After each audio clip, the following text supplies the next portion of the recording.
भागवत महापुराण की जय। तो आइए हम सब मिलकर के आज भागवत के चौथे दिन की कथा में प्रवेश करते हैं। और भागवत के अनुसार आज भगवान श्री कृष्ण का सुंदर प्रकटोत्सव भी मनाया जाता है चौथे दिवस में।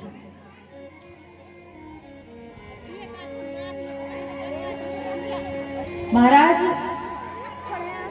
यद्यपि भागवत की सारी कथाएं बड़ी सुंदर सी हैं, पर कुछ उत्सव ऐसे होते हैं जिन्हें हम मनाते हैं तो वो दिन और भी अच्छा बन जाता है। और भागवत में प्रथम और द्वितीय दिवस को बस छोड़ के तीसरे दिन से उत्सव ही उत्सव मनने लगते हैं। पर कहते हैं कि अगर हम आनंद को अपने हृदय में ढूंढ लेना तो हमें कहीं दुनिया में किसी भी चीज को ढूंढने की आवश्यकता नहीं है। कहते हैं खुश रहने के लिए दूसरों की आवश्यकता पड़ती है, क्योंकि हमारी खुशी दूसरों पर निर्भर होती है। तो ऐसा हम क्यों सोचते हैं? क्योंकि हमारे दिमाग में ऐसी बातें चल रही होती हैं और हमने हमेशा से यही देखा है, यही किया है। पर असलियत में खुशी अपने अंदर है, कहीं बाहर ढूंढने की जरूरत नहीं है। ध्यान से सुनो, पता चला इतनी अच्छी बात बता रहे, कान से निकल गई, बाद में समझ में ही ना आई। तो खुशी कहीं बाहर मत ढूंढो। आनंद को अपने अंदर अगर हम ढूंढ लेते हैं तो हम सदैव प्रसन्न रहते हैं, खुश रहते हैं। फिर हमें संसार में किसी की भी आवश्यकता नहीं होती। और आनंद को अगर अपने अंदर बसाना है तो सर्वप्रथम परमानंद यानी भगवान कृष्ण को अपने अंदर हमें बिठाना पड़ेगा। बनाकर हृदय में हम प्रेम मंदिर, वहीं उनको झूला झुलाया करेंगे। ब्रज की लताओं में गुजारा करेंगे, कन्हैया कन्हैया पुकारा करेंगे। है कि नहीं लाला जी? तो ऐसी चीजें होती हैं, जब परमानंद को हम बिठाएंगे तो आनंद अपने आप आ जाएगा। इसलिए अपनी खुशी को किसी के ऊपर मत जाने दो कि वो आएगा तभी खुश होंगे। नहीं, हम अकेले भी हैं, भगवान हमारे साथ हैं तो हम खुश हैं। हमारे लिए वही बहुत बड़ी बात है। सांसारिक जीवों का क्या है? आज आपके मित्र हैं, आपके साथी संगति हैं, आज आपके साथ हैं और कल आपका साथ छोड़ करके सब चले जाएंगे, कोई आपके साथ बैठा नहीं रहेगा। इसलिए सदैव ईश्वर का संग करना चाहिए, किसी इंसान का नहीं। इंसान का संग तभी तक जब तक वह इस संसार में है, और इस संसार से गया तो उसका मोह त्याग देना चाहिए, क्योंकि कोई आपके काम नहीं आता है। तो महाराज, कल हमने बहुत सुंदर सा चरित्र अंतिम में श्रवण किया, जिसका क्या नाम है? ध्रुव चरित्र। कि 5 वर्ष का बालक, महाराज भगवान को पाने की कोई उम्र नहीं होती है। आप कहें कि 80 वर्ष के हो जाएं, 80 साल के हो जाएं, तब जाकर के भगवान को पाने के लिए कोशिश करेंगे। पर भगवान को पाने के लिए 80 वर्ष होने की जरूरत नहीं है। अच्छा, आप एक बात बताइए, आप कल कहीं से फूल तोड़ करके लाइए, उसे रख दीजिए आज रात में। कल वो फूल आप भगवान को चढ़ाएंगे क्या? बासी फूल को कोई नहीं चढ़ाएगा। सब यही सोचेंगे कि आज ही उठेंगे, सुंदर सुबह सुबह फूल तोड़ेंगे और तोड़ करके भगवान को चढ़ा देंगे। तो जब बासी फूल नहीं चढ़ सकते, तो हम जब पुराने हो जाते हैं तो पुराने होकर के हम ये क्यों मानते हैं कि जब पुराने हो जाए तभी हम भगवान का भजन करें? महाराज, भगवान का भजन, तीर्थ यात्रा तो युवा अवस्था में ही करनी चाहिए, क्योंकि उस समय हमारा शरीर अच्छे से चलता है। और बूढ़े में हमारे घुटने दर्द करने लग जाते हैं, हाथ पैर कभी आंख में दिखता नहीं है महाराज। इसलिए कभी भी बुढ़ापे की प्रतीक्षा ना करें। सदैव जब आपका जीवन शुरू हो जाए, सारी चीजों की समझ हो जाए, तो अगर सीखना है ना तो ध्रुव जी से सीखिए। 5 वर्ष का बालक है और उन्होंने तपस्या शुरू कर दी। कितनी बड़ी बात है महाराज। तो श्री सुखदेव ऋषि ने कहा कि हे राजन, आपने अभी तक ध्रुव चरित्र तक कथा को श्रवण किया, आज आपको हम भरत चरित्र सुना रहे हैं। तो बोले कि एक राजा नाभि थे, ध्यान से सुनिएगा। राजा नाभि के यहाँ पर भगवान जो है अवतार धारण करके आए, और वह अवतार धारण करके आए तो राजा नाभि और उनकी रानी ने उन्हें अपना बालक नहीं बल्कि भगवान मान करके बहुत सा सत्कार किया, बहुत सा स्वागत किया। महाराज, हर एक छोटे बालक में भगवान का वास होता है, चाहे वो बालिका हो या बालक हो। कहते हैं बच्चे भगवान का स्वरूप होते हैं। राजा रानी ने खूब सुंदर से अपने बालक का स्वागत सत्कार किया और उनका नाम ऋषभ देव रख दिया गया। वह भगवान के अवतार में से है महाराज। अब ऋषभ देव जी जब धीरे धीरे थोड़े से बड़े हो गए तो हर एक पिता की इच्छा होती है कि उसका बालक जो है बड़ा होकर के अपने पिता की चीजों को संभाले, उसके काम में उसकी मदद करे। तो राजा ने क्या किया, ऋषभ देव जी राज ले नहीं रहे थे तो बाबा गोस्वामी जी क्या कहते हैं, बरवश राज सुतहि नृप दीन्हा, बरवश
नारी समेत गवन बन कीन्हा।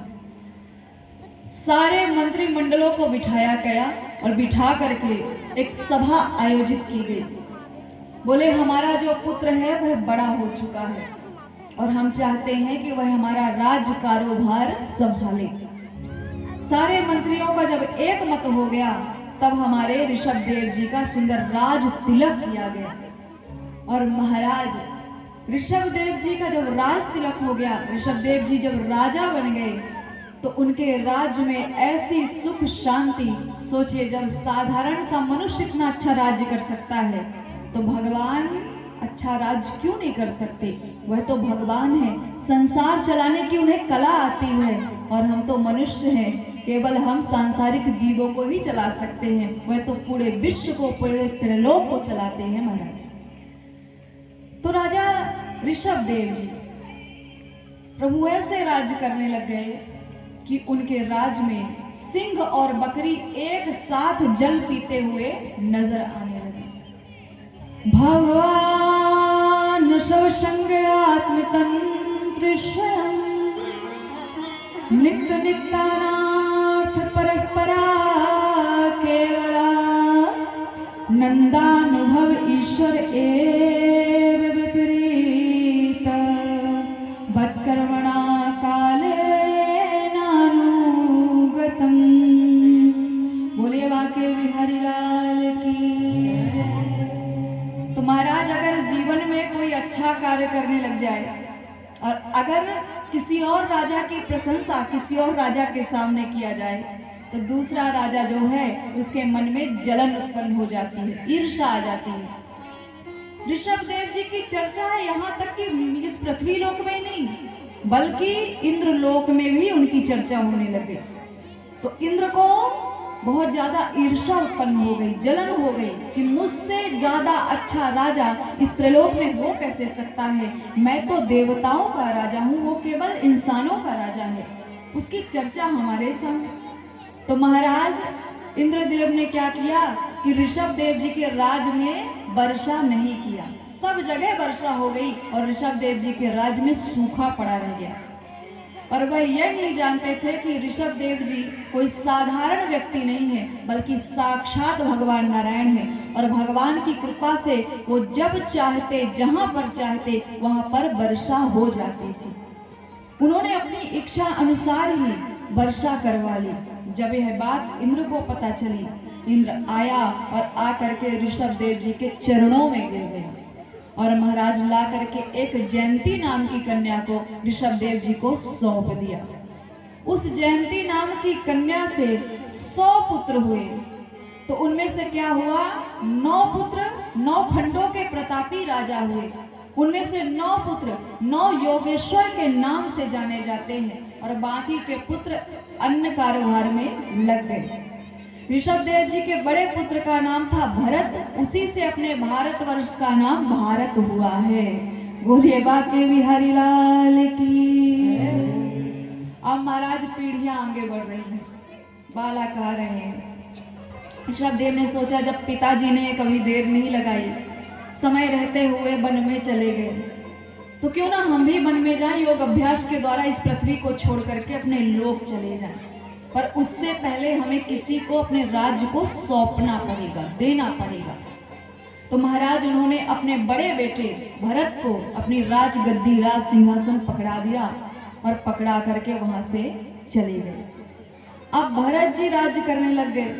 उनकी एक पंचजनी नाम की कन्या से विवाह हुआ, तो उसमें से धूमकेतु आदि 5 पुत्र हमारे भरत जी के यहाँ पर होते हैं। भरत जी ने सोचा अब राज्य तो कर ही रहा हूं, क्यों ना भगवान का एक यज्ञ किया जाए। तो महाराज भरत जी ने भगवान का एक बहुत बड़ा यज्ञ किया और यज्ञ करके क्या किया, उसका जो भी फल था वह अपने पास नहीं रखा, बल्कि भगवान के चरणों में अर्पित कर दिया और अपने बड़े बेटे को राज तिलक दे करके पूरे 10,000 वर्षों तक राज करके वह वहां से पुनः पुलस्ताश्रम की ओर प्रवेश कर गए। बोलिए बाके बिहारी लाल की। श्रीमन नारायण नारायण नारायण, श्रीमन नारायण श्रीमन नारायण नारायण नारायण, श्रीमन नारायण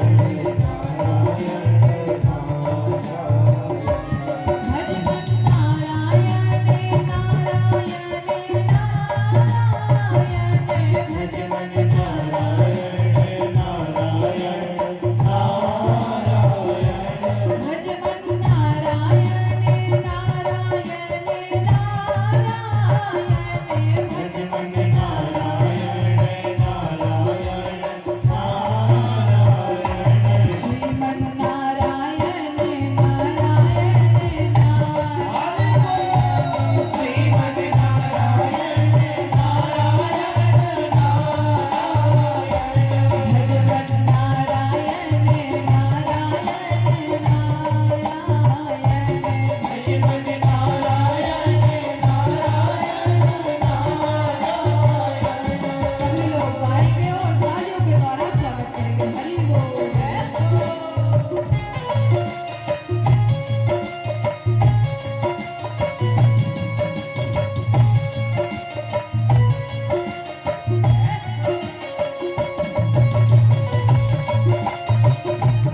श्रीमद् भागवत महापुराण की जय हो।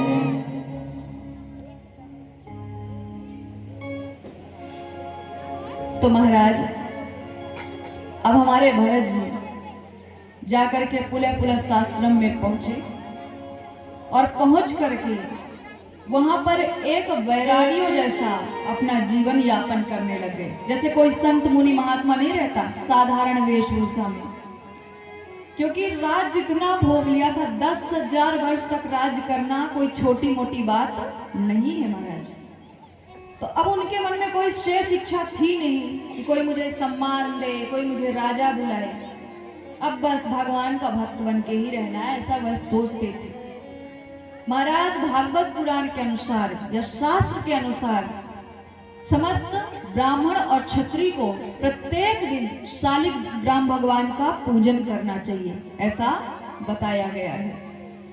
तो हमारे भरत जी सुंदर भगवान की सेवा तो करते, पर क्या होता वहीं पर गंडकी नदी बह रही थी तो वहां पर जाते और सूर्य भगवान को सुंदर अर्घ देते, मतलब सूर्य भगवान को भी प्रसन्न करने के लिए पूजा करते। अब एक दिन क्या हुआ कि राजा भरत जाकर के जब गंडकी नदी के किनारे पहुंचे तो उन्होंने देखा कि एक गर्भवती हिरणी जो है वह उसी नदी में पानी पी रही थी। तो महाराज वो सूर्य भगवान को अर्घ दे रहे थे।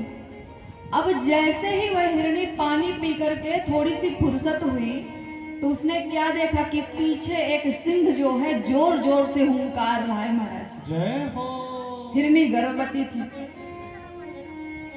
अब उसने सोचा कि अगर पीछे जाती हूं तो यह सिंह या शेर मुझे खा जाएगा, और अगर आगे गई तो यह गंडकी नदी है, यह मुझे बहा करके ना जाने कहां ले जाकर पटक देगी।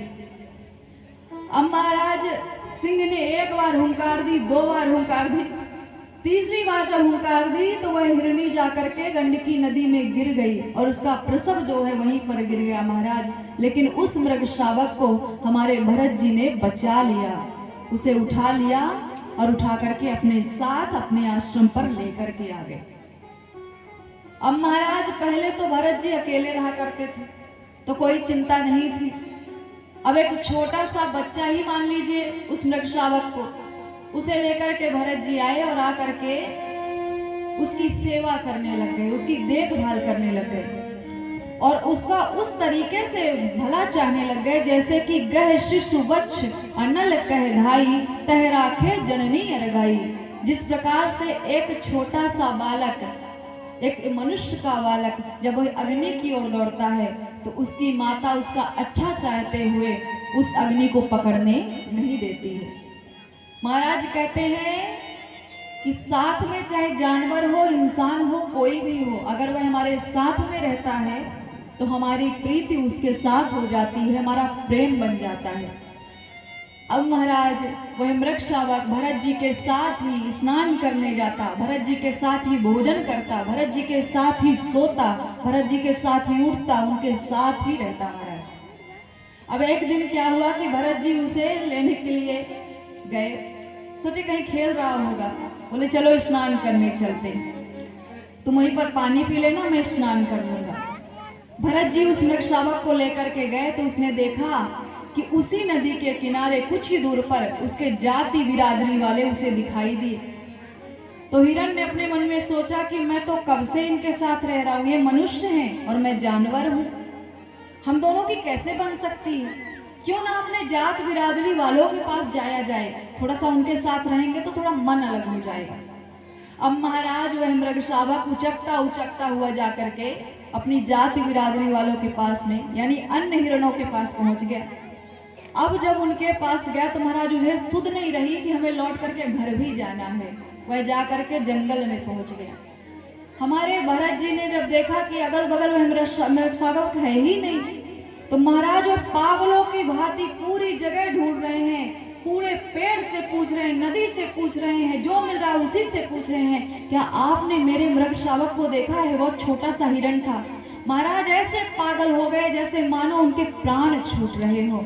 और महाराज क्या हुआ, लौट करके जब घर आए तो उन्होंने पूरे दिन उस मृग शावक को ढूंढा हुआ नहीं मिला। कि लौट करके आए, चंद्रमा को देखा तो बोले अरे चांद, क्या तूने हमारे मृग शावक को देखा है? अरे चंद्रमा, तूने हमारे मृग शावक को चुरा लिया है क्या? वो अभी तक लौट करके वापस नहीं आए, ना जाने कहाँ पर होगा, कैसा होगा, उसने कुछ खाया भी होगा या नहीं, क्या पता किस हाल में होगा। और महाराज यही सोचते सोचते भरत जी के प्राण पखेरु उड़ गए। कहते हैं अंते जामती सागति, जिस तरीके से हम अंत में विचार करते हैं, सोचते हैं, वही योनि हमें मिलती है। तो महाराज अगले जन्म में हमारे राजर्षि भरत जो है वह हिरण बन करके फिर से जन्म लेते हैं। अब जब वह हिरण बन करके आए तो उन्हें आगे की कोई सुध बुध नहीं थी, बस इतना याद था कि मैं राजा था, मैं पुलस्त आश्रम में आया था, वहां पर मैंने भगवान की भक्ति की थी। तो महाराज उनके अच्छे कर्म ही हैं जो उन्हें ये सारी चीजें याद थी। अच्छा आप ये बताइए कि आप पूर्व जन्म में क्या थे, क्या आपको पता है? किसी को पता है क्या हम पूर्व जन्म में कहाँ पे थे, क्या कर रहे थे, क्यों यहाँ पर आए, हमारा उद्देश्य क्या है? किसी को पता नहीं होता है, पर पता उन्हें होता है जो भगवान के सच्चे भक्त होते हैं। तो हमारे भरत जी भले ही हिरण जाति में पैदा हुए, पर कभी भी एक पत्ता तक अपने मुख में नहीं डाला। हिरण जो भी भोजन करते हैं उस खाने को उन्होंने कभी खाया तक नहीं, छुआ तक नहीं, और महाराज भूखे पेट रह करके ही उन्होंने फिर से अपने प्राण त्याग दिए। और इसके बाद तीसरी बार हमारे भरत जी ने एक अथर्व वेद पढ़ने वाले ब्राह्मण के यहाँ पर जन्म लिया है। बोलिए बाके बिहारी लाल की। अब महाराज तीसरी बार ब्राह्मण के यहाँ जन्म हो गया। वह ब्राह्मण बहुत विद्वान थे, उनके और भी पुत्र थे, पर भरत जी से वो बहुत लाड प्यार करते थे, क्योंकि भरत जी बड़े मासूम से शांत से रहा करते थे। भरत जी ने इस जन्म में ठान लिया कि अब ना तो मैं किसी से कोई बात करूंगा, ना मुझे भोजन करना है, ना मुझे अच्छे वस्त्र पहनने हैं, मुझे जड़ बन करके रहना है। तो महाराज हमारे राजर्षि भरत का नाम जड़ भरत पड़ गया, क्योंकि महाराज अगर उन्हें किसी ने भोजन करा दिया तो भोजन कर लिया, किसी ने उनके कपड़े धुल दिए तो पहन लिया, किसी ने उन्हें जहां ले जा करके बिठा दिया वहीं बैठे रह गए, हिलना डुलना नहीं है, दिन भर नारायण नारायण नारायण नारायण जपते रहते। और उन्होंने ठान लिया था इस जीवन को मैं हरि के चरणों में त्याग दूंगा, लेकिन मैं सांसारिक मोह माया में कभी भी नहीं फंसूंगा, क्योंकि पिछले जन्म में मैं फंसा तो मुझे हिरण की योनि प्राप्त हुई, अब मुझे नहीं फंसना है। अब महाराज उनके बड़े भाई उन्होंने कहा ये काम धंधा करता नहीं है, ना पढ़ाई लिखाई करता है, ना जाने आगे क्या करेगा। उन्होंने कहा चलो जब तुम कुछ नहीं करते तो ऐसा करो कि हमारे खेत की रखवाली ही कर दो, छोटे भाई हो, खूब सारी चिड़ियाएं इस टाइम पे खेत पर लगती हैं। भरत जी कुछ बोले नहीं, उनके भाई उठा करके ले जा करके उन्हें खेत में बिठा आते, और हाँ टाइम टाइम से भोजन भी पहुंचा आते हैं, लो भरत भोजन कर लेना। भरत जी काहे के लिए भोजन करे महाराज? अब चिड़िया आती और अगर वह दाना चुग लेती तो कहते हो चिड़ियों, अरे तुम अकेली आई हो और किसी को लेकर के आओ, ये दाना तुम्हारा ही है, सो अपने भाग्य से ही खाते हैं, तुम्हें डरने की जरूरत नहीं है, जितना दाना चुगना हो, जितना खाना हो खा सकते हो। अब महाराज एक दिन भाई साहब ने सोचा, बोले भरत को छोड़ करके आया हूँ, चलो देखते हैं क्या हाल है हमारे खेत बाड़ी का। तो महाराज घूमते घूमते पहुंचे तो बहुत सारी चिड़ियाएं झुंड में जो है दाना चुग रही थी, और भरत जी नारायण नारायण नारायण कर रहे थे। तो बोले भरत, ओ भरत, तो बोले हाँ भैया। बोले ये क्या हो रहा है, तुम नारायण नारायण और इधर ये भोग लगायन हो रहा, इधर ये सारी चिड़ियाएं दाने चुग रही, तुझे दिख नहीं रहा? बोले भैया सब अपने भाग्य से ही खाते हैं, आपके खेत का दाना उनके पेट में लिखा था तो खा रही है। बोले कोई किसी के भाग्य से नहीं खाता है, मेहनत करते हैं तब पाते हैं, संसार में कर्म बहुत बड़ा है। अब मैं भी कह दूं कि मैं किसी और का खेत काट के अपने यहाँ पर ला करके रख लूंगा तो क्या ये बात सही है? बोले भैया मुझसे रखवाली नहीं होगी, मुझे किसी भी जीव को मारना अच्छा नहीं लगता है भैया, आप किसी और को रख लीजिए। और महाराज भरत जी चुपचाप खेत के किनारे बैठे रह गए। अब लो, अब क्या हुआ कि एक समय की बात है कि भीलों का राजा एक था, तो उसने कभी कालिका मैया से कहा होगा कि माता, अगर तू मुझे एक बालक देगी, संतान देगी, तो मैं तेरे दर्शन के लिए आऊंगा और किसी एक बालक की बलि मैं तुझे चढ़ाऊंगा। तो भीलों के राजा ने एक बालक खरीदा बलि के लिए। अब बलि के लिए एक बालक खरीदते हैं, तो जब उस बालक को पता चला कि यह जो राजा है हमारी बलि देने वाला है, तो महाराज वह बलि वाला बालक भाग गया।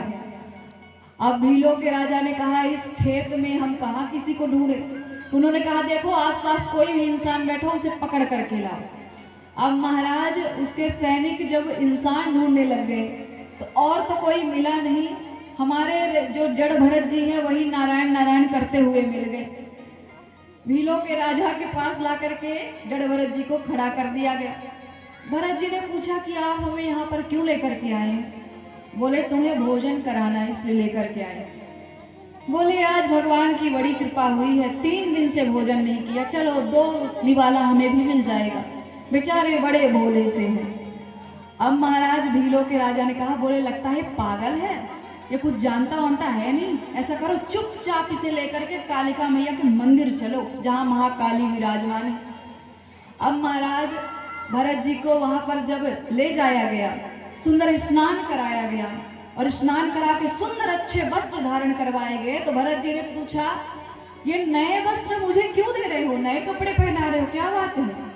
बोले, क्या है ना, हम भोजन करवाने से पहले स्नान करवाते हैं, फिर अच्छे कपड़े भी देते हैं, फिर अच्छा भोजन भी करवाते हैं।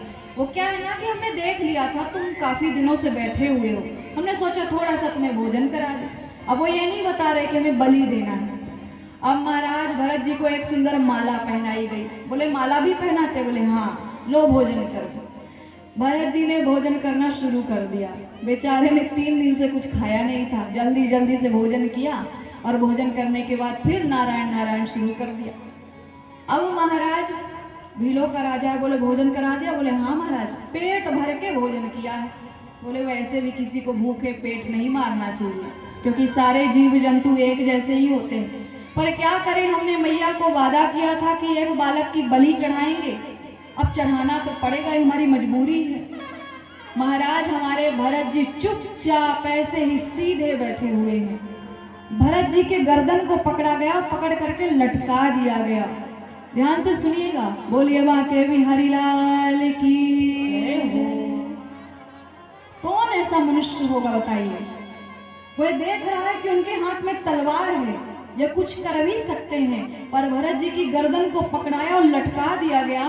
और जैसे ही तलवार मारने के लिए वो जो कसाई होता है वह दौड़ा, वैसे ही हमारी माता महाकाली ने सोचा कि अगर आज मेरे सामने भरत जी की बलि दे दी गई तो मैं माता नहीं, आज से कुमाता हो जाऊंगी।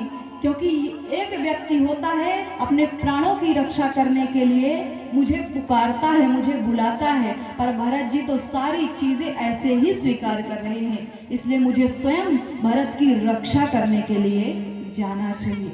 और महाराज जैसे ही कसाई ने तलवार उठाया, हमारी माता जी अपनी मूर्ति को फाड़ करके महाअट्टहास की गर्जना करके वहां पर प्रकट हो जाती हैं। बोलिए दुर्गा मैया की जय हो। तो आइए हम सभी एक श्लोक के द्वारा माता जी का सुंदर स्तवन करते हैं। सब लोग हाथ जोड़ लेंगे। ओम जयंती मंगला भद्रकाली कपालिनी दुर्गा क्षमा शिवा धात्री स्वाहा स्वधा नमोस्तुते। बोलिए महाकाली मैया की, बोलिए शंकर भगवान की जय, बोलिए श्रीमद् भागवत महापुराण की। तो महाराज माता जी जब वहां महाअट्टहास की गर्जना करते हुए प्रकट हो गई, भरत जी ने देखा कि अरे ये मूर्ति अपने आप फट कैसे गई। भरत जी का ध्यान अभी गई, माता जी की ओर नहीं गया। महाराज माता जी का इतना विकराल स्वरूप था कि जो भी सैनिक वहां पर खड़े थे सब मूर्छित होकर के गिर गए, और भीलों का राजा भी वह भी वहीं पर मूर्छित होकर के गिर गया। किसी की सुध बुध नहीं रही महाराज। और हमारे भरत जी चुपचाप बैठे हुए हैं। जैसे उन्होंने पीछे पलट करके देखा तो हमारी माता महाकाली तलवार लेकर के, खड़ग लेकर के खड़ी हुई है और ऐसा भयंकर सा स्वरूप बनाया है। तो महाराज कहते हैं जाकी रही है भावना जैसी, जाकी रही है भावना जैसी, हाँ जाकी रही है भावना जैसी, जाकी रही है भावना जैसी, प्रभु मूरत देखिए तीन तैसी, प्रभु मूरत देखी तीन तैसी, प्रभु मूरत देखिए तीन तैसी, प्रभु मूरत देखी तीन तैसी। महाराज इसीलिए कहा गया है जाकी रही भावना जैसी, प्रभु मूरत देखी तीन तैसी। माता महाकाली वहां पर प्रकट हुई तो भरत जी क्या कह रहे हैं, अरे कन्हैया आज तो तूने स्त्रियों जैसा श्रृंगार किया हुआ है, आज मांग में सिंदूर लगाया हुआ है, आज जीव बाहर निकाली है, आज काला वेश बना लिया, श्याम से काला हो गया, पर फिर भी कुछ भी कहो तू इस रूप में भी बड़ा सुंदर सा लग रहा है। और महाराज काली मैया ने सोचा ये बिल्कुल ही पागल है क्या। उन्होंने कहा भरत मैं महाकाली हूँ। बोले आप कोई भी हो, हमें हर एक में भगवान नारायण हमारे कन्हैया ही दिखते हैं, हमें आप महाकाली नहीं दिख रही। बोले भरत तुम कितने भोले हो, ये लोग तुम्हारी बलि दे रहे थे, तुमने रोका क्यों नहीं। बोले मैया जिसका जिसमें अधिकार होता है उसे वह मिल ही जाता है, तो हमने सोचा शायद हमारी मृत्यु इन्हीं के हाथों लिखी है, इसलिए हमने नहीं रोका।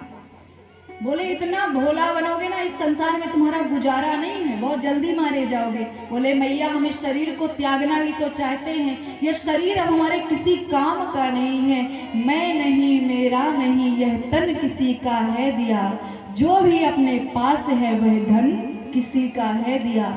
भैया मेरा कुछ भी नहीं है, मैंने ये कहाँ से पाया कहाँ से मिला यह तक मुझे पता नहीं, मैं इसे अपना कैसे मान सकता हूँ। जो तन छूट जाए वह अपना कैसे हो सकता है महाराज।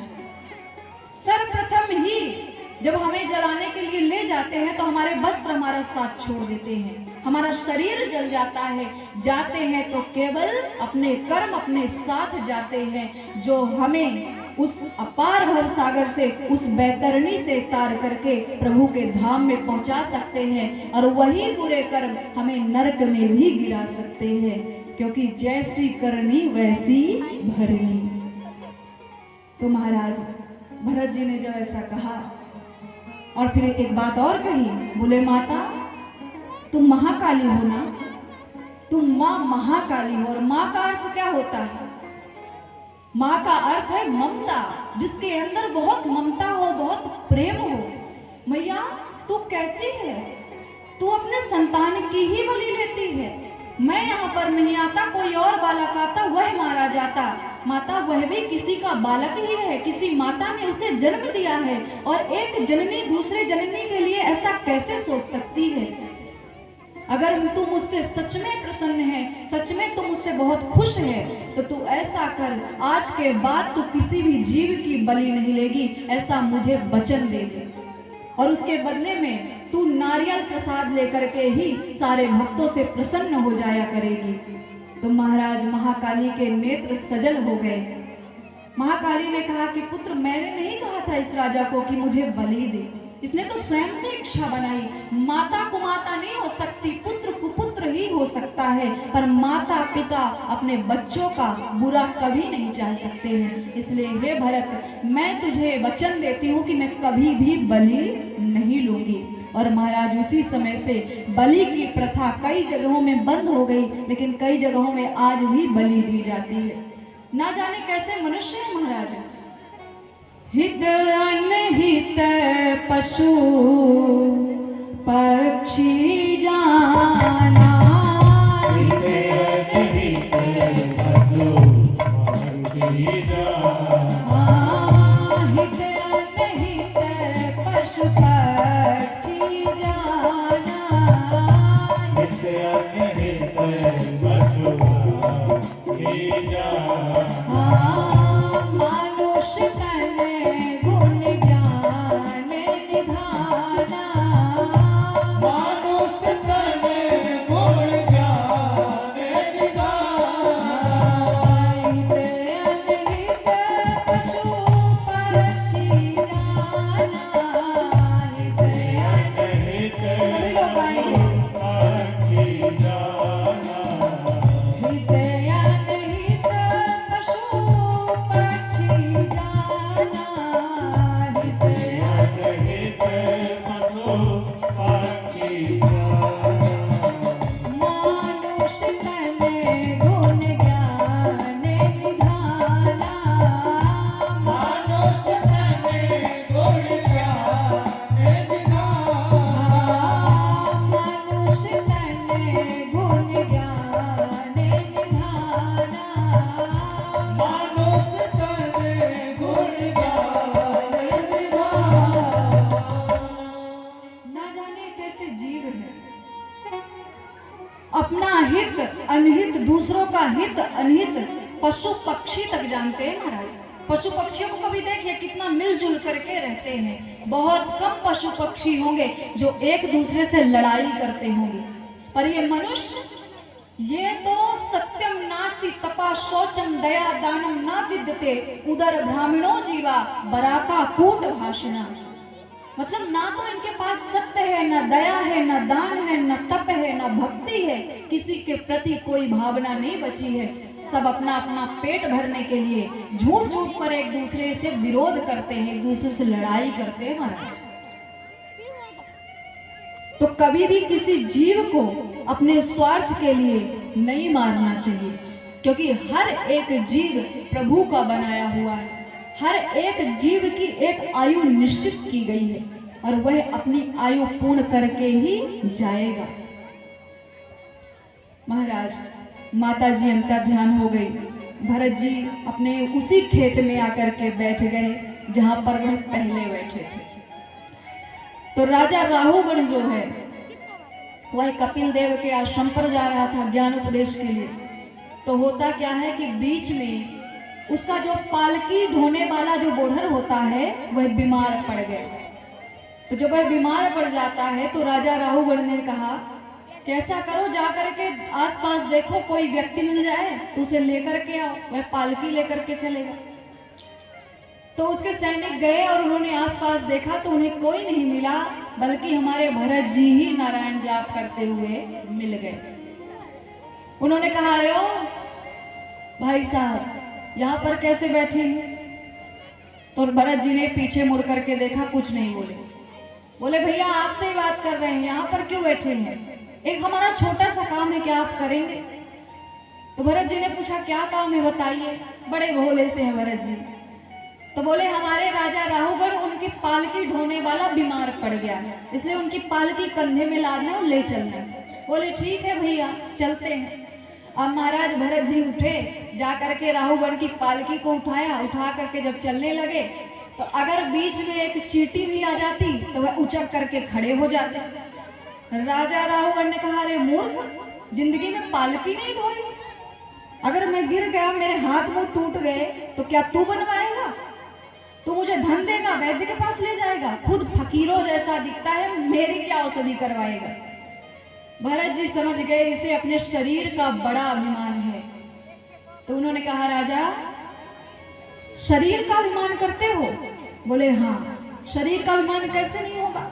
शरीर है तो हम कोई भी कर्म कर सकते हैं, शरीर नहीं रहेगा तो आत्मा तो कुछ कर नहीं सकती है।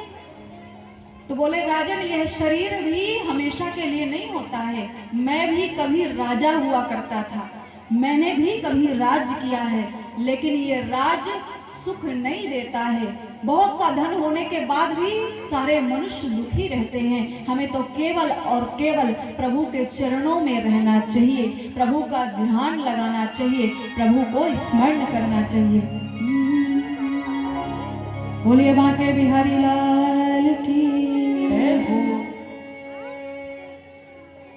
तो महाराज बोले एक रत्नदीप नामक एक शहर था। ध्यान से सुनना, बहुत ऐसे नहीं बोलते हैं कि कितना ज्यादा कुचिया है, कितना ज्यादा कंजूस है कि नहीं। जैसे आप लोग ताली नहीं बजाते तो हम बोल देते हैं कि आप लोग क्यों इतनी कंजूसी कर रहे हो।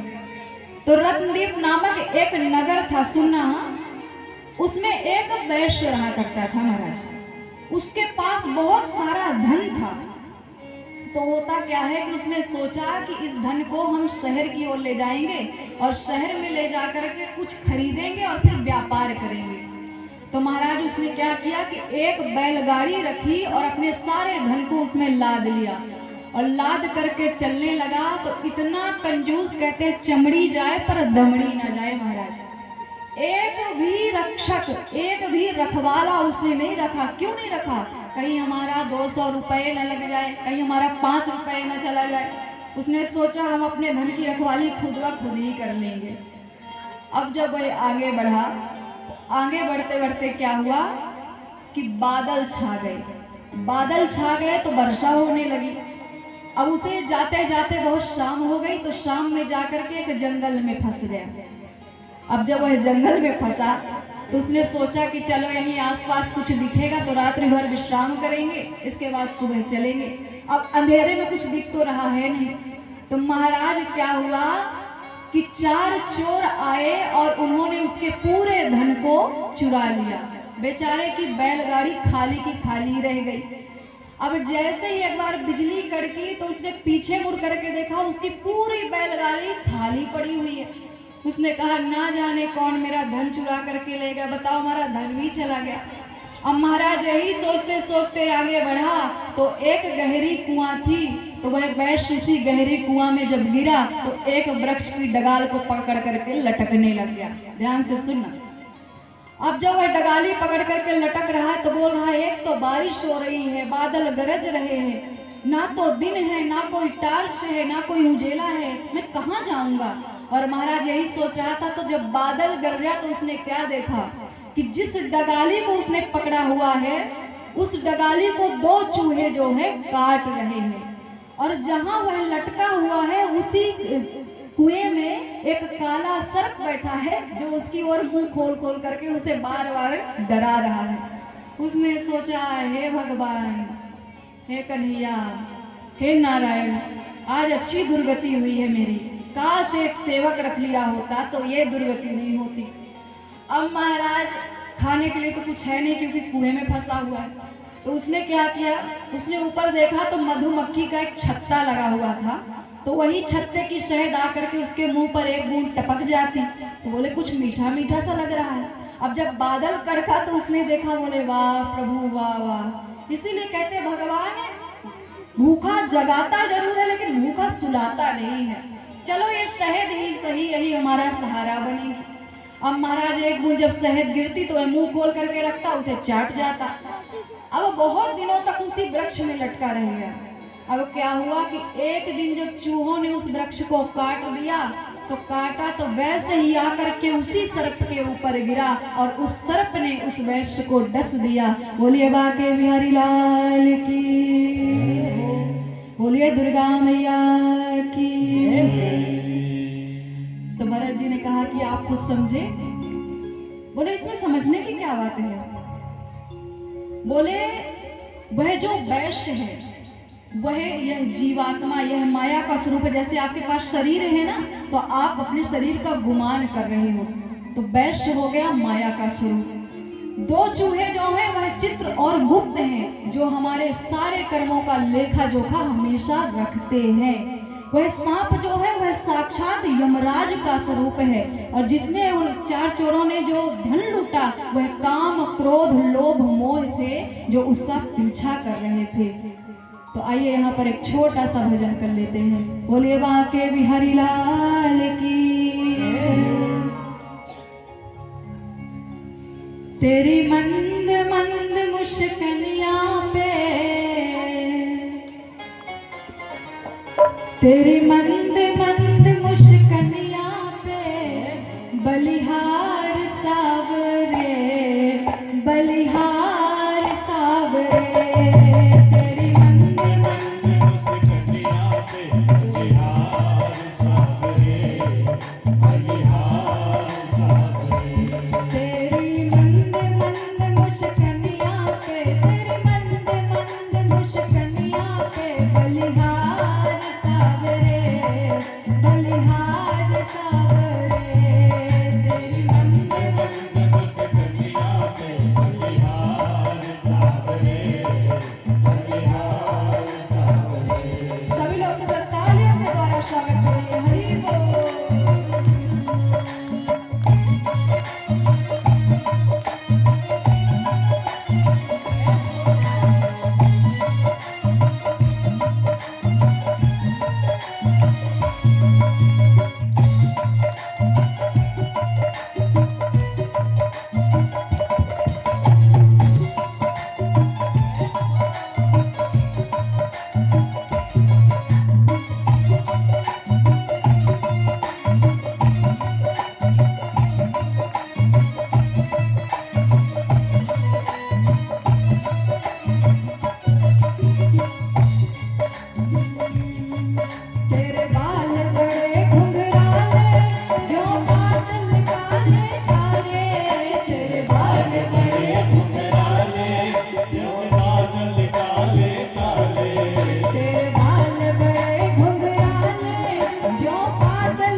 लगती है सबसे प्यारी तेरी चाल अजब। सतवारी लगती है सबसे प्यारी। अब ये बताइए कन्हैया कैसे चलते हैं? कैसे चलते किसी को पता है क्या? सुंदर ऐसे कमर पर हाथ रख लेंगे और ऐसे ऐसे चलते हैं। कैसे? सभी बताओ थोड़ा। ये देखो, ये है उनकी टेढ़ी चाल। तेरी चाल अजब मतवारी लगती है नारी नारी तेरी चाल अजब। सतवारी लगती है प्यारी प्यारी। तेरी चाल अजब मतवारी लगती है नारी नारी तेरी चाल जब मतवारी लगती है प्यारी प्यारी। तेरी पायल की झनकनिया पे तेरी पायल की झनकनिया पे बलिहार सागरे बलिहार सागरे बलिहार सावरे बलिहार सावरे। तेरी मंद मंद मुस्कनिया पे तेरी मधुर मधुर मुस्कनिया पे बलिहार सागरे बलिहार सागरे बलिहार सावरे बलिहार सावरे। बलिहार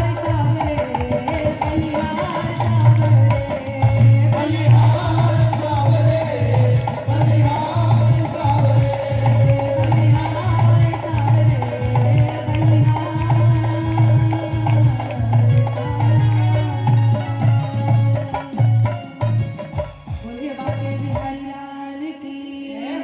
श्रीमद् भागवत महापुराण की जय हो।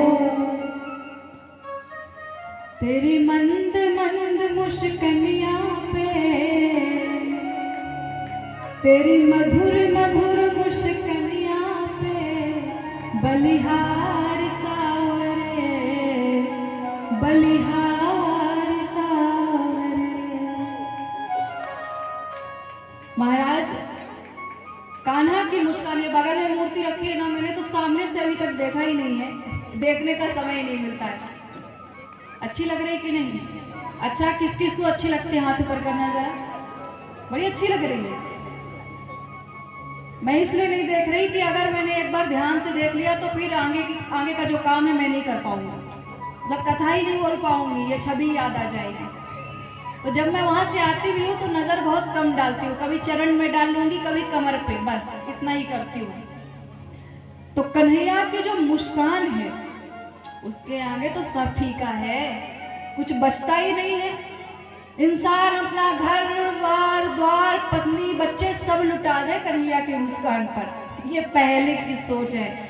आज की सोच तो ऐसी, भगवान लुट जाए तो लुट जाए, भक्त का कुछ भी ना लुटने पाए महाराज, है कि नहीं? बहुत सारे भक्त ऐसा सोचते हैं। कोई कहे कि भगवान के लिए इतना बड़ा कार्य कर दो, अच्छा कुछ बनवा दो सोने चांदी का। अरे हटो, अपनी पत्नी के लिए बनवाएंगे, देवी खुश रहेंगी तभी तो हमारे घर का काम करेंगी। और हाँ, देवियां भी भाई कहना ही क्या है। तो भरत जी ने कहा कि शरीर का कभी अभिमान नहीं करना चाहिए। और इसी प्रकार से भरत जी ने जब उन्हें शिक्षा दी तो राजा राहुगण ने कहा कि आप पता नहीं कौन है, आपका क्या नाम है, आप पूर्व जन्म में क्या थे, लेकिन आपने मुझे इतनी बड़ी शिक्षा दी है कि आज के बाद मैं अपने शरीर का तो क्या, अपने किसी भी बड़ी वस्तु का कभी अभिमान नहीं करूंगा, अपने राज्य तक का अभिमान नहीं करूंगा। मैं आपको वचन देता हूं और मैं अपने पूरे प्रजापुरवासियों को भी यही सिखाऊंगा कि कभी भी किसी चीज का अभिमान नहीं करना चाहिए। मत करना अभिमान, जिंदगी थोड़ी सी मिट्टी में मिल जाएगी काया गोरी सी। सज धज कर जिस दिन मौत की शहजादी आएगी, न सोना काम आएगा न चांदी आएगी। हमारा कोई भी धन, हमारी कोई भी दौलत हमारे काम में नहीं आती है। जज्ञाते तोदितो पुत्रो दैत्यदानववन्दितो हिरण्यकश्यपुर्ज्येष्ठो हिरणाक्षानुजाये स्थिता। बोलिए बांके बिहारी लाल की हिरणाक्ष का भाई हिरण्यकश्यप। जिस समय भगवान ने हिरणाक्ष को मार डाला, ध्यान से सुनना, अब हम सीधे प्रहलाद चरित्र में पहुंच गए हैं, क्योंकि अभी बहुत सारे चरित्रों का बखान करना है। तो महाराज हिरणाक्ष के मरते ही हिरण्यकश्यप ने एक अपने मन में विचार बनाया। बोले, जिन नारायण ने मेरे भाई को मारा है, मैं उन नारायण की पूजा सेवा ना तो कभी करूंगा और ना ही मेरे राज्य में किसी को करने दूंगा, क्योंकि नारायण आज से ही, अभी से ही मेरे दुश्मन हैं। और महाराज हिरण्यकश्यप ने क्या किया, जा करके उसने ब्रह्मा जी की तपस्या की। और जब वह ब्रह्मा जी की तपस्या करता है तो ब्रह्मा जी उसकी तपस्या से बहुत प्रसन्न हो जाते हैं, क्योंकि महाराज पहले अगर भगवान को प्रसन्न करना था ना, तो केवल एक साधन था, वह है उनकी तपस्या करना। हिरण्यकश्यप ने जब तपस्या की, ब्रह्मा जी उत्पन्न हो गए, प्रकट हो गए। उन्होंने कहा, हिरण्यकश्यप मुझसे वरदान मांगो। हिरण्यकश्यप ने कहा, प्रभु सर्वप्रथम तो आपको प्रणाम करता हूँ और मुझे वरदान में केवल एक ही चीज चाहिए कि मुझे कोई न मार पाए, मैं अमर हो जाऊं। तो बोले, अमरता का वरदान तो मैं तुम्हें नहीं दे सकता, क्योंकि जिसने जन्म लिया है उसे मरना पड़ेगा, इसलिए ऐसा करो तुम कोई और वरदान मांगो। हिरण्यकश्यप ने बहुत दिमाग लगाया महाराज, और क्या बोलता है कि ब्रह्मा जी, अगर आप मुझसे सत्य में प्रसन्न हैं तो आप मुझे ऐसा वरदान दीजिए कि ना तो मैं दिन में मरूं, न रात में मरूं, न अस्त्र से मरूं, न शस्त्र से मरूं, न मानव से मरूं, न दानों से मरूं, न अंदर मरूं, न बाहर मरूं, कोई भी मुझे ना मार पाए, आप ऐसा वरदान मुझे दे दीजिए। ब्रह्मा जी ने कहा, चलो ठीक है, तथास्तु। ऐसा कह करके ब्रह्मा जी वहां से चले गए। अब हिरण्यकश्यप क्या सोच रहा है कि जब दिन रात के मध्य कुछ होता ही नहीं, उसे नहीं पता कि संध्या का समय भी होता है, इतना मूर्ख है। बोले, दानव मानव कोई नहीं मार सकता, तो या तो मुझे दानव मार सकता है या मानव मार सकता है, जानवर भी मुझे मार नहीं सकता, अब सबका मिश्रण हो तब मुझे कोई मार सकता है। तो महाराज अब उसे पता चला कि अब मुझे कोई मार नहीं सकता, तो उसने अपने समस्त दैत्यों को आदेश दिया कि जा करके जहां कहीं भी नारायण का यज्ञ हो रहा हो, जहां कहीं भी कोई नारायण को स्मरण कर रहा हो, उन सबको मार करके मौत के घाट उतार दो, सारे ऋषि मुनियों को बंदी बना लो और सबका मुख उचल डालो। तो महाराज होता क्या है, बाढ़े खल बहू चोरे जुआरा, बाढ़े खल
वैसे ही उसके दैत्य जो हैं, उसके साथी संगति जो हैं, बाढ़े खल बहु जो चोर जुआरा, जे लंपट पर धन कर दारा, सब जाकर के उन ऋषि मुनि महात्माओं की पिटाई करने लग गए जो नारायण का स्मरण कर रहे थे, जो नारायण का यज्ञ कर रहे थे। बोले, नारायण आज के बाद हमारे सबसे बड़े दुश्मन हैं। और उसने यह तक ठान लिया कि मैं नारायण के रक्त से ही अपने भाई को तिलांजलि दूंगा। बताइए कितनी मूर्खता की बात है महाराज। इसलिए दानव हमेशा दानव ही रह गए, कभी भगवान नहीं बन पाए, कभी देवता नहीं बन पाए। अब उसने हिरणाक्ष की पत्नी को रोते हुए देखा। तो बोले रो क्यों रही हो, जो आया है सो जाएगा, आया है सो जाएगा, राजा रंक फकीर सबको जाना पड़ता है, तो रोने की बात नहीं है। यह शरीर कुछ दिन का ही साथी है और तुम ऐसे रोगी तो कैसे काम चलेगा। तुम चिंता मत करो, उन भगवान नारायण से मैं अपने भाई का बदला अवश्य लेकर के रहूंगा। और महाराज उसने कहा कि एक उत्तर दिशा में राजा सुयज्ञ रहा करते थे, वह भी ऐसे युद्ध में लड़ते लड़ते वीर गति को प्राप्त हो गए। तो उनकी पत्नी और बच्ची ने क्या किया कि अपने पिता के शरीर को लिटा करके 5 दिन तक लगातार रोया और उसका अंतिम संस्कार नहीं किया महाराज। अब हमारे यमराज जी प्राण तो पहले ही हरण कर चुके थे। उन्होंने सोचा ना जाने कैसे घर वाले हैं, 5 दिन तक शरीर को लिटाया हुआ है। और महाराज कहते हैं कि जब शरीर से प्राण निकलते हैं तो 24 घंटे तक यमराज जी प्राण को अपने पास ही रखते हैं ताकि वह जाकर के दोबारा शरीर में समाहित ना हो पाए। यमराज जी एक 5 वर्ष के बालक का रूप बना करके आते हैं और उसके पत्नी और बच्चों से क्या कहते हैं कि सदाय सुतनु तब आगे सोबा, सदाय सुतनु तब आगे सोबा, सदाय सुतनु तब आगे सोबा, सदाय सुतनु तब आगे सोबा, जीवन नित्य तुम के लिए रोवा, जीवन तुम के लिए शोभा, जीवन नित्य तुम के लिए रोवा, जीवन तुम के लिए शोभा। यमराज जी ने क्या कहा, बोले यह तन तो मिट्टी का बना हुआ है, मट्टी जैसा ये तन है और शरीर तो हमेशा ही मर जाता है, पर आत्मा कभी मरती नहीं है। पुनरप जन्म पुनरप मरणम, पुनरप जल्दी जठरे जाता, तो यह आत्मा कभी नहीं मरती है। मरता है तो केवल तन मरता है, आत्मा ना तो घटती है ना मरती है। तो तुम लोग रुदन क्यों कर रही हो, अरे ये मिट्टी है, यह माटी को शरीर है, जामे लगी लोहे की कील, मोह की नदी में बैठकर कब तक इतराओगे। सदा नहीं बनो रहत हाथ से बिगड़ जात, न लादे लिए आए हो न लादे लिए जाओगे। तो ये शरीर बस इसके अंदर से आत्मा निकल चुकी, ऐसा करो इसका अंतिम संस्कार करो। तो सुयज्ञ का अंतिम संस्कार किया गया। हिरण्यकश्यपु ने जब यह बात कही तो हिरण्याक्ष की पत्नी चुप हो गई, वह समझ गई कि सत्य क्या है। अब महाराज इधर अब नारद जी से युधिष्ठिर जी जो है प्रश्न करते हैं। उन्होंने कहा कि महाराज आप ये बताइए, हमने सुना है कि पुत्र भले ही कुछ करे लेकिन माता पिता कभी भी अपने बच्चे का अनित नहीं चाहते, पर हिरण्यकश्यपु का प्रहलाद जी के प्रति ऐसा व्यवहार क्यों था, इस बात को बताने की कृपा करें। तो नारद जी ने कहा कि देखो प्रहलाद जी क्या है, प्रहलाद जी नारायण यानी राम का स्मरण करते थे और हिरण्यकश्यपु नारायण को अपना दुश्मन मानता था। तो बोले प्रहलाद जी तो एक दैत्य पुत्र ठहरे, उन्होंने नारायण का नाम कैसे सीख लिया। बोले ये बहुत पूर्व की बात है कि एक बार जब मद्राचल पर्वत पर ये जो हिरण्यकश्यपु है तपस्या करने के लिए गया तो प्रहलाद जी कयाधु के गर्भ में थे।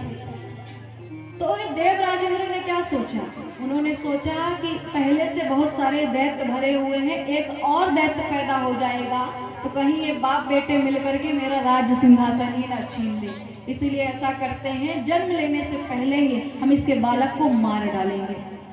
अब महाराज इंद्र देवता ने कयाधु का अपहरण कर लिया और अपहरण करके अपने विमान पर बिठाया और बिठा करके लिए जा रहे थे। इतने में हमारे नारद भगवान का वहां पर आगमन होता है। तो बोले मैं वहीं से जा रहा था, मैंने देखा कि कयाधु आ रही है और साथ में इंद्र देवता भी है, तो मैंने इंद्र को बीच में ही रोक दिया। मैंने कहा इंद्र ये क्या कर रहे हो। बोले मैं हिरण्यकश्यप हिरण्यकश्यप के बालक को जीवन दान देने से पहले मार डालूंगा, जब ये गर्भ में तभी मार डालूंगा। बोले देखो हम देवता हैं, हम कोई दैत्य नहीं है जो हम मारना कूटना ये सब करें। अरे हमें तो सबको वरदान देना चाहिए, आशीर्वाद देना चाहिए, पर तुम ये अनर्थ क्यों कर रहे हो? बोले वो इसलिए है क्योंकि देखिए हिरण्यकश्यप कितना ज्यादा अत्याचारी है। वह ब्रह्मा जी की तपस्या करने के लिए गया है और ना जाने कौन सा वरदान मांग करके आ जाए, फिर उसका पुत्र भी ऐसा निकला तो बोले तुम कैसे जानते हो कि उसका पुत्र उसके जैसा ही निकलेगा? क्या पता पुत्र उससे विपरीत निकल गया तो? बोले वो कैसे? बोले कयाधु को हमें दे दो, अगर तुमने कयाधु को मारा तो देवता और दैत्यों में कोई फर्क नहीं रहेगा, इसलिए कयाधु को हमें दे दो, हम इस बालक का पालन पोषण कर लेंगे, कयाधु को अपने साथ ले जाएंगे। अब महाराज नारद जी ने कयाधु को लिया और लेकर के अपने आश्रम में चले गए। वहां पर जैसे ही कयाधु ने प्रवेश किया, एक दैत्य पत्नी आश्रम में प्रवेश कर रही है। सुंदर त्रिकाल संध्या सब जगह से अगरबत्ती की धूप दीप की सुंदर सुगंध आ रही है। सारे बालक वहां पर राम राम पढ़ रहे हैं, सुंदर शांति फैली हुई है। उस आश्रम को देख करके जो कयाधु है वह मोहित हो गई। उसने कहा धन्य है नारद जी, आपका आश्रम बहुत सुंदर है। नारद जी ने कहा कयाधु डरने की जरूरत नहीं है, तुम यहीं पर रहो, अपने बालक को जन्म दो, जो करना है वो करो, तुम्हारा बालक यहीं पर रह करके सुंदर अच्छी शिक्षा ग्रहण करेगा। महाराज कुछ समय पश्चात हमारे भगवान के सबसे बड़े भक्त यानी कि प्रहलाद जी का जन्म होता है। बोलिए प्रहलाद जी महाराज की। श्री कृष्ण गोविंद हरे मुरारी, हे नाथ नारायण वासुदेव। श्री कृष्ण गोविंद हरे मुरारी, हे नाथ नारायण वासुदेव। श्री कृष्ण गोविंद हरे मुरारी, हे नाथ नारायण वासुदेव। श्री कृष्ण गोविंद हरे मुरारी, हे नाथ नारायण वासुदेव।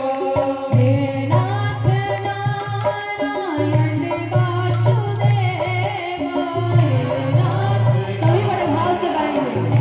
वासुदेव, हे नाथ नारायण वासुदेव। हे नाथ नारायण वासुदेव। हे नाथ नारायण वासुदेव।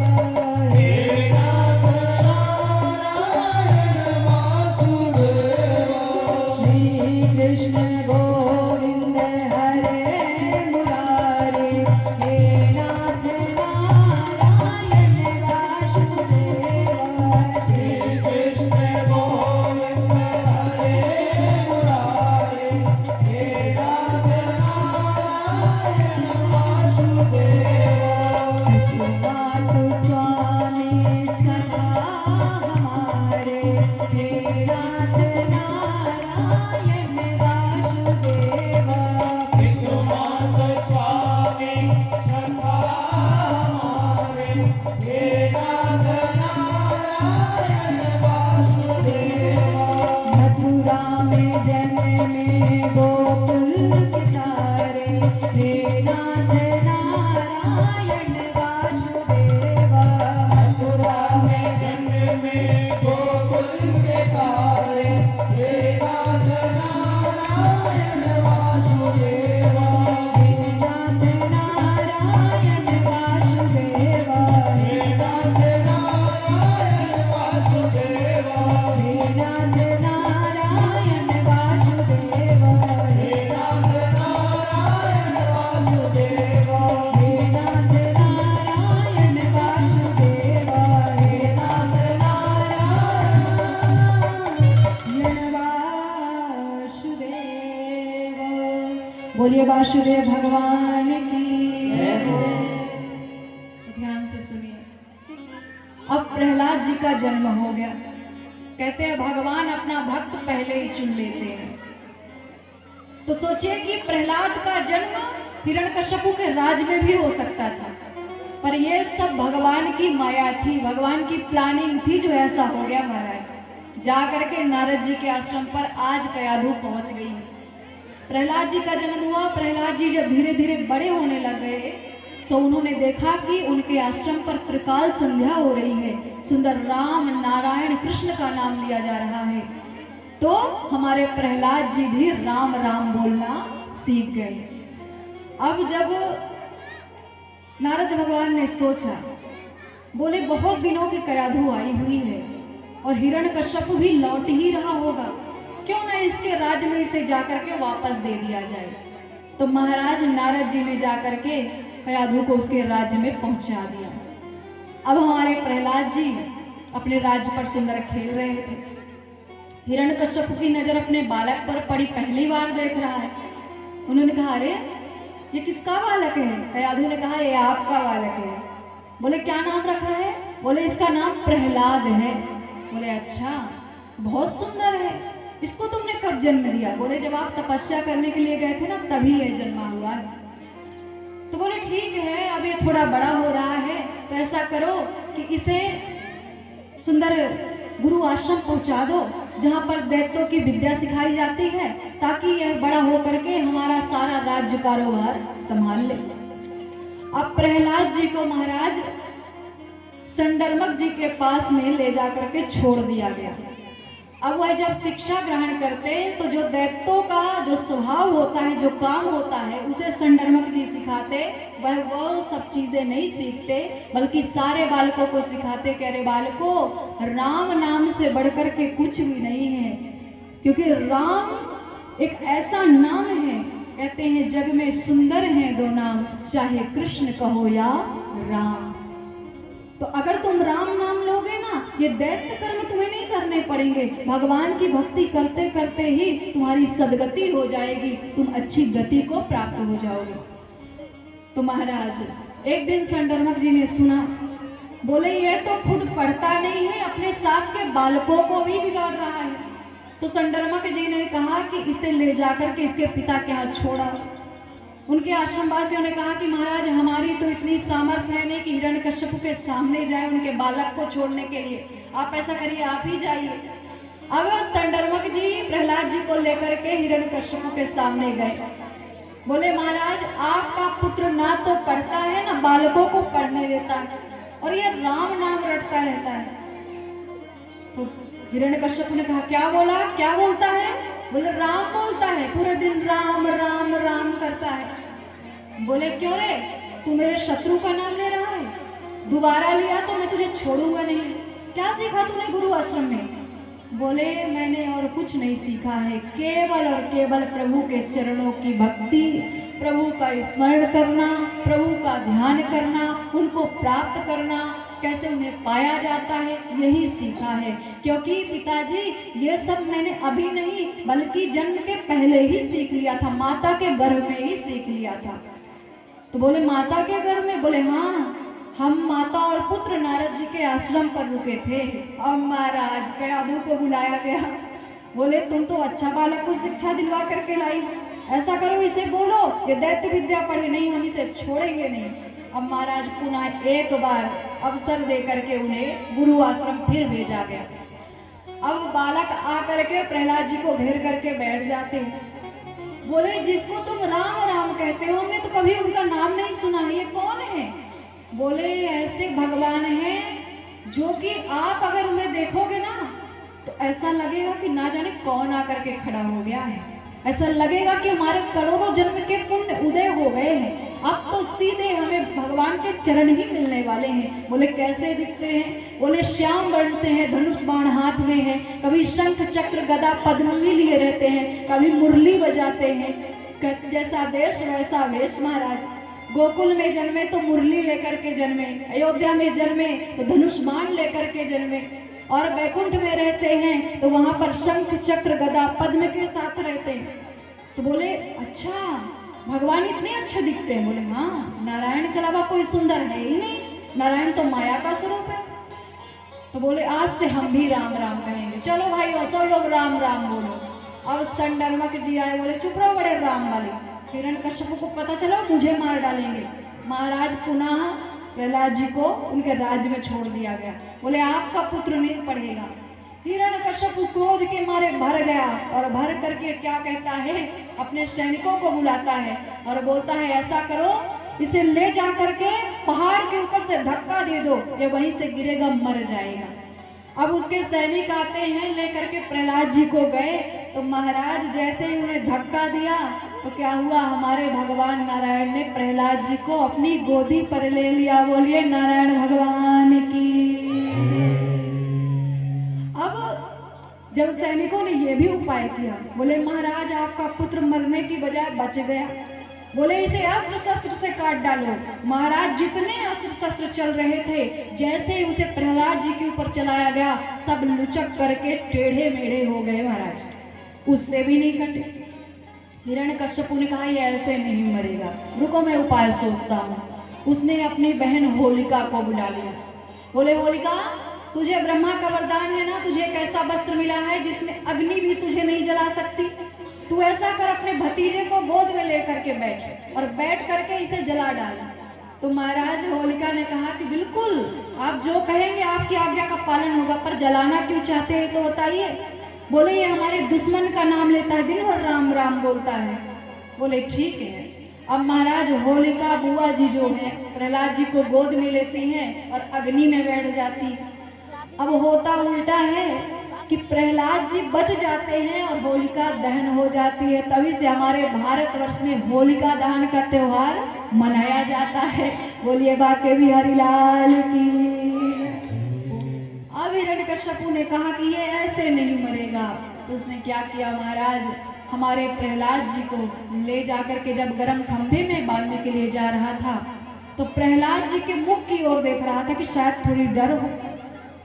तो प्रहलाद जी मुस्कुराते हुए केवल और केवल राम राम राम जाप कर रहे हैं और ले जाकर के प्रहलाद जी को गर्म खंभे में बांध दिया। और क्या कहता है, गर्म खंभे में बांध कर करता काम तमाम, बोले इस समय कहाँ है तेरो प्यारो राम। बोलिए श्री रामचंद्र भगवान की। तो महाराज प्रहलाद जी ने कहा कि पिताजी आपने जिस गर्म खंभे में हमें बांधा, हमारे राम उसमें भी हैं, आपके अंदर भी हैं, आपके तलवार में भी हैं, आपके मुकुट में भी हैं। यहाँ पर खड़े हुए हर एक व्यक्ति में, हर एक वस्तु में हमारे राम समाये हुए हैं, क्योंकि प्रभु का वास कण कण में है। तो एक कण भी ऐसा नहीं जिसमें हमारे प्रभु ना हो। अच्छा ये बताइए कि प्रहलाद जी को कैसे पता चला कि गर्म खंभे में राम जी हैं, प्रभु जी? किसी के पास उत्तर है क्या? कैसे पता चला? भगवान तो आए नहीं थे, दिखाई दिए नहीं। अरे इनको शांत करो भाई। मुझे लगता है नवरात्रि में भाव आते हैं चलते हैं, पर ये भागवत में कौन से भाव आ जाते हैं भाई साहब? ये तो अच्छा ही है एरिया है जबलपुर के इधर वाला। बोलिए बाके बिहारी लाल की। मन चेत नहीं तो पछताएगा, मन चेत नहीं तो पछताएगा। मन चेत नहीं तो पछताएगा,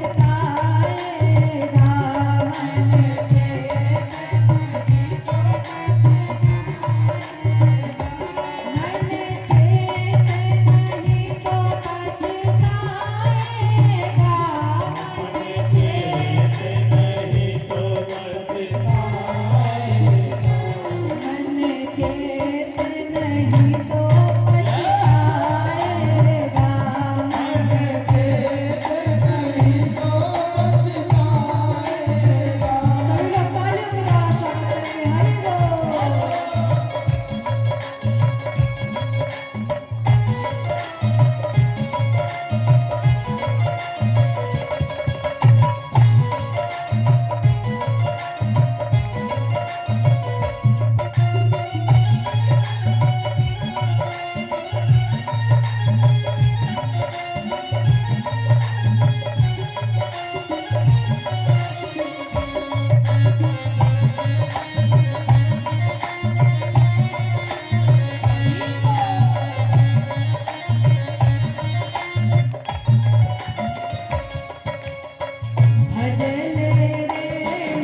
तो महाराज हम क्या पूछ रहे थे कि प्रहलाद जी को कैसे पता चला कि गर्म खंभे में भी हमारे हरि भगवान बसे हुए हैं।